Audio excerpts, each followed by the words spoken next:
बिस्मिल्लाहिर्रहमानिर्रहीम अस्सलाम वालेकुम। Declaration and initialization of variable. Declaration किसे कहते हैं? डिक्लेरेशन जब भी हमें वेरिएबल की ज़रूरत होती है प्रोग्राम में। फॉर एग्ज़ाम्पल हम दो नंबर को सम करना चाहते हैं तो उसके लिए हमें दो वेरिएबल जिसमें हम डेटा स्टोर करेंगे और एक जब इनका रिज़ल्ट स्टोर करेंगे तो वो चाहिए।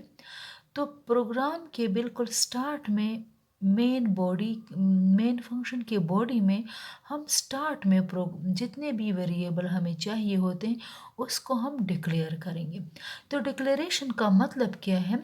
डिक्लेरेशन का मतलब ये है कि हमने कंपाइलर को बताना है कि हमारा वेरिएबल का डेटा टाइप क्या है, मतलब which type of data will be stored in the variable and how many bytes will be set aside for that variable in RAM। तो ये दरअसल हम डिक्लेरेशन में बताते हैं। The process of specifying the variable name and its type is called variable declaration। वो process जिसमें हम वेरिएबल का नेम और इसका टाइप बताते हैं उसको कहा जाता है variable declaration. All variable must be declare before they are use in the program. सबसे पहले हमने प्रोग्राम में वेरिएबल को डिक्लेयर करना होता है, तब हम वो वेरिएबल इस्तेमाल करेंगे। The variable declaration provides information to the compiler. किसको इंफॉर्मेशन देती है? कंपाइलर को, about the variable. The compiler uses the declaration to know that which type of data will be stored. Compiler को फिर पता चलता है कि इस वेरिएबल में किस किस्म का डेटा स्टोर होगा and how much memory is required for each variable, और हर एक वेरिएबल के लिए कितने मेमोरी की ज़रूरत होती है। Different types of data required different amount of memory.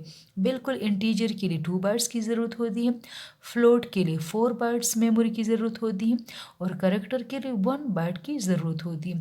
The required number of bytes are allocated when a variable is declared. जब हम इंटीजर डेटा टाइप का वेरिएबल डिक्लेयर करते हैं तो उसी टाइम 2 बाइट्स उस वेरिएबल के लिए मुख्तस हो जाते हैं।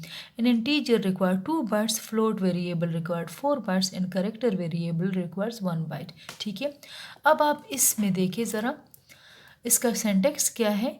Data type variable name. Different types of variable are declare. Integer marks, marks जो है वेरिएबल है, डेटा टाइप क्या है? इंटीजर। एवरेज वेरिएबल है, data type float. Character grade, अब इसके लिए 2 बाइट्स मुख्तस हो जाएंगे रैम में, और एवरेज के लिए 4 बाइट्स और करेक्टर के लिए ग्रेड के लिए 1 bite. It is important to note that more than one variable of the same type can be declared in a single statement। अब ए बी सी इन सब का डेटा टाइप इंटीजर है, तो आखिर में हम स्टेटमेंट टर्मिनेटर सेमीकोलन लगाएंगे और वो सेपरेट होंगे कॉमा से। ठीक है, लेकिन गुड प्रोग्रामिंग प्रैक्टिस ये है कि हम हर एक वेरिएबल को अलग अलग सिंगल लाइन में डिक्लेयर करें। How to initialize variable. Initialization का मतलब है डिक्लेरेशन के दौरान ही वेरिएबल को डेटा असाइन करना। ठीक है, the process of assigning a value to a variable at the time of declaration is called variable initialization. अब उसका डेटा, इसका सिंटैक्स क्या है? Data type space variable name is equal to value, integer a is equal to 3। अब declaration और assignment operator के जरिए ए में 3 वैल्यू डाली गई है, इसको कहा जाता है इनिशियलाइजेशन।